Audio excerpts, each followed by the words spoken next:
Salut et bienvenue dans cette petite vidéo sur la programmation en Python. Aujourd'hui, nous allons voir ensemble quelles sont les opérations que nous pouvons effectuer sur les booléens. Et également, nous allons continuer dans les opérations que nous avons vues la dernière fois sur les nombres en introduisant de nouveaux opérateurs qui vont nous aider également à créer et à utiliser les booléens. Allez, on se retrouve tout de suite après le générique.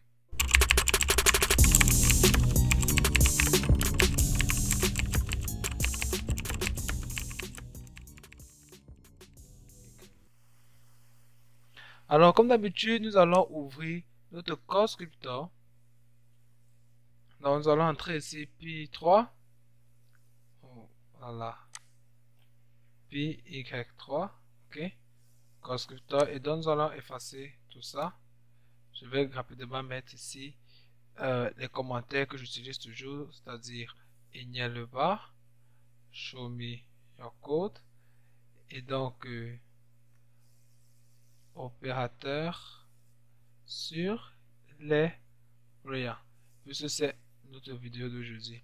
Dans les opérateurs sur les booléens, ce ne sont pas l'addition, la multiplication et comme on a vu avec les opérateurs sur les nombres, mais ce sont des opérateurs qu'on appelle des opérateurs logiques, qui nous permettent d'écrire la logique. Alors, nous avons trois grands opérateurs logiques. Nous avons le NOR, le OR, nous avons le AND et nous avons le NOT. Donc, on va commencer par le NOT. Alors, qu'est-ce que le NOT?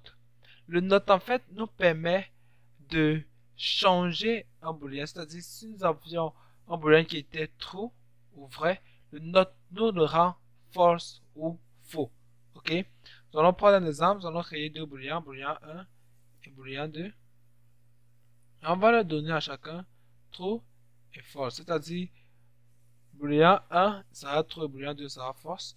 Et on peut avoir un booléen 3 ici qui sera égal à not ball 1. OK? Not ball 1. Et on peut avoir ball 2, non 4, qui est en fait égal à not ball 2. OK? Donc on a ball 3 qui est not ball 1 et ball 4 qui est not ball 2. On peut les imprimer. Print ball 1 au booléen 1, virgule. On va mettre une ligne là. Et ball 2. OK? Donc on va imprimer les deux booléens. Et qu'est-ce qu'on remarque? On remarque en fait que ball 1 est true et ball 2 est false, n'est-ce pas? Maintenant, nous allons imprimer non pas ball 1 et ball 2, mais cette fois ball 3 et ball 4. Et on remarque que en fait, c'est exactement l'inverse. Ball 1 qui était true, notre ball 1 est store dans ball 3. Donc, qu'est-ce que store dans ball 3? En fait, c'est false. Et pareil pour ball 2 qui était false et ball 4 qui est true. Donc, not nous permet d'avoir l'inverse de notre booléen. Donc, on continue avec notre prochain opérateur qui est l'opérateur OR. Donc, je vais commenter tout ça. Opérateur OR. Alors, pour mieux comprendre comment fonctionne l'opérateur OR, nous allons utiliser ce tableau qui s'affiche à l'instant à l'écran. Et nous pouvons voir dans ce tableau que nous avons les différentes valeurs de deux booléens. Nous avons un booléen sur l'horizontal qui peut avoir une valeur true ou false et un booléen à la verticale qui peut avoir une valeur true ou false. Et je vais lire ce tableau à partir du booléen de vertical à la verticale vers le booléen horizontal. Et donc nous avons true ou true qui va donner true. Nous avons true ou false qui va donner true. Nous avons false ou true qui va donner true. Enfin, false ou false va nous donner false. Nous allons appliquer tout ceci maintenant à constructeur. Venir implémenter ceci avec nos deux booléens, booléen 1 et booléen 2. OK? Nous avons donc booléen 1 et booléen 2. Nous avons le booléen 1 qui est vrai et booléen 2 qui est faux. On a booléen 3 qui est notre booléen 1. Et on a booléen 4 qui est notre booléen 2. Et on sait donc que si on doit imprimer, booléen 1 est vrai, booléen 2 est faux, booléen 3 est faux et booléen 4 est vrai. Nous allons donc utiliser ça pour recréer le tableau que nous avions tout à l'heure en juste printant ce qu'on veut. On veut donc print boolean 1 et boolean 2. Boolean 1 ou, autant pour moi, boolean 1 ou boolean 2, c'est-à-dire boolean 1 qui est vrai ou boolean 2 qui est faux. On va également print boolean 3 qui est faux ou boolean 4 qui est vrai. Ok. On va également print lorsque les deux sont vrais. Et on sait que boolean 1 et boolean 3 est vrai, boolean 3 est faux, autant pour moi. Donc boolean 1 et boolean 4 sont vrais. Et on va également print à la fin boolean 3 et boolean 2. Ok. Ou, autant pour moi. Boolean 3 ou boolean 2. Et on peut run et on a ici quelque chose de très intéressant. Si on regarde ici, on a boolean 1 qui est vrai ou boolean 2 qui est faux, ça nous donne vrai, et ainsi de suite, et ainsi de suite. Donc, ça c'était l'opérateur ou. Nous allons continuer avec l'opérateur et, ou alors l'opérateur AND. L'opérateur est en fait l'inverse de l'opérateur ou, c'est-à-dire, nous rappelons que l'opérateur ou disait tant que 1 est vrai, alors c'est vrai. Avec l'opérateur et, dès que 1 est faux, alors c'est faux. Okay? Pour que ce soit vrai, il faudrait que les deux soient vrais. Et pour que ce soit faux, il faudrait juste qu'un seul soit faux. Donc nous allons faire la même chose que nous avons fait avec le tableau de OR et essayer de comprendre comment fonctionne AND. Ici, nous pouvons voir que lorsque les deux sont vrais, alors c'est vrai. Lorsque le premier est vrai mais le deuxième est faux, alors c'est faux. Lorsque le premier est faux et le deuxième est vrai, alors c'est faux. Et enfin, lorsque les deux sont faux, alors c'est faux. Nous allons essayer d'appliquer ça dans notre code. Nous allons copier ça. Je vais le mettre ici. Donc, à la place de OR ici, nous allons mettre AND pour préciser que nous utilisons en fait l'opérateur AND qui est bien sûr différent de l'opérateur OR. Et lorsqu'on run, on se rend compte que nous avions avant 3 true et un seul false, mais maintenant nous avons 3 false et un true. Pourquoi? Parce que en fait dans 3 cas sur 4 nous avons faux, faux, faux et donc tout ça est faux. Nous allons donc continuer notre vidéo avec la dernière partie qui va porter sur des opérateurs que nous n'avons pas réellement vus avec les nombres qui sont les opérateurs de comparaison. Les opérateurs de comparaison entrent à peu près de ce qu'on appelle les opérateurs logiques, mais ça ne permet pas de travailler sur les booléens, ça permet plutôt de créer des booléens. On va prendre un exemple comme opérateur de comparaison. Ok?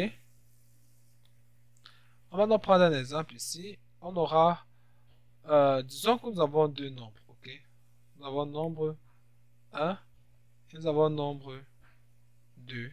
Et que ce nombre prenne 25 pour nombre 1 et 15 pour nombre 2. Maintenant, on veut savoir est-ce que nombre 1 serait plus grand que nombre 2. Ok? On veut savoir est-ce que nombre 1 est plus grand que nombre 2. Et donc pour cela, nous allons faire une comparaison entre nombre 1 et nombre 2. Créons un booléen est plus grand. Ok? Lorsqu'on crée le booléen est plus grand, on va faire qu'il enregistre la valeur de est-ce que nombre 1 est plus grand que nombre 2, qui est en fait un booléen. Ce sera vrai, c'est plus grand, ou faux, ce n'est pas plus grand. Alors comment faire? On va juste mettre entre parenthèses nombre 1 et on va utiliser le signe est plus grand. Et le signe est plus grand ou bien encore est plus grand ou égal parce que ce n'est pas... On a soit le signe est plus grand, et on a soit est plus grand et soit est strictement plus grand. Donc en fait, est plus grand et en fait encore est plus grand ou égal. Et pour cela, on utilise le signe est plus grand suivi de l'égalité. Et donc, on appelle ça est plus grand ou égal. Donc, nombre 1 est plus grand ou égal que nombre 2. OK? Et on va print. Print est plus grand. OK? Et on va également aller avec est plus grand, est strictement plus grand.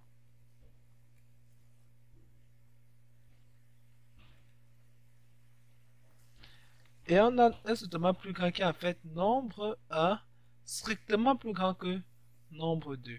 OK? Strictement plus grand, c'est juste le signe plus grand. Est plus grand, c'est le signe plus grand ou égal. On va continuer avec... bon, on va d'abord print est strictement plus grand. Et de la même manière qu'on a est strictement plus grand pour avoir est strictement plus petit, on va juste aller avec est plus petit. Est plus petit, ça est égal à, bien sûr, nombre 1 plus petit que nombre 2. OK? Print est plus petit. On va continuer avec est égal. OK? Pour dire est égal, il faut faire très attention ici. Parce que on se rappelle que normalement en mathématiques, quand on veut dire est égal, on met juste un seul signe de l'égalité. Mais on se rappelle qu'ici en programme, un signe de l'égalité, ce n'est pas est égal, mais en fait c'est l'opérateur d'affectation. Donc ici, si on veut chercher l'égalité, on va mettre deux signes d'égalité. Donc on aura nombre 1, 2 fois le signe d'égalité, nombre 2. OK? Nombre 1, 2 fois le signe d'égalité, nombre 2, en fait, pour dire, est-ce que nombre 1 est égal à nombre 2? Et donc, on peut print est égal. OK? Je crois que ça doit prendre E, je suis pas sûr, je sais pas. Et maintenant, on aura est différent, bien sûr. Et on sait que est différent, comme c'est l'inverse en fait de l'égalité, on va utiliser le signe apostrophe devant l'égalité. Donc on aura apostrophe et un signe d'égalité. Et ça c'est différent de. Donc nombre 1, et ce nombre 1 est différent de nombre 2. OK? Et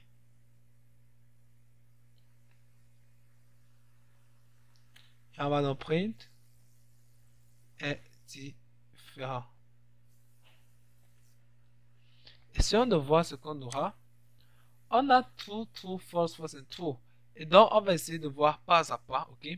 On a, est-ce que nombre 1 est plus grand ou égal à nombre 2?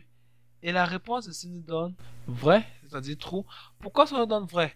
Parce que nombre 1 est plus grand en fait que nombre 2. Ça veut dire que même si nombre 1 n'est pas égal à nombre 2, vu que nombre 1 est plus grand que nombre 2, on se rappelle de où tout à l'heure, on sait que tant que 1 est vrai, alors les deux sont vrais.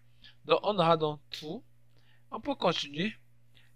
Est strictement plus grand. Est-ce que nombre est strictement plus grand que nombre 2? Oui, parce que 25 est strictement plus grand que 15, n'est-ce pas? Donc nous aurons true. Est plus petit. Est-ce que nombre 1 est plus petit que nombre 2? Est-ce que 25 est plus petit que 15? Non, donc nous aurons false. Est-ce que nombre 1 est égal à nombre 2? Non, donc nous aurons false. Est-ce que les deux sont différents? Oui, donc nous avons true. On peut également essayer de mettre 25 ici pour essayer de voir quelque chose de très intéressant. On va se rendre compte en mettant les deux nombres à 25 que lorsqu'on cherche est-ce que nombre 1 est strictement supérieur à nombre 2, ça nous donne false parce que 25 n'est pas strictement supérieur à 25.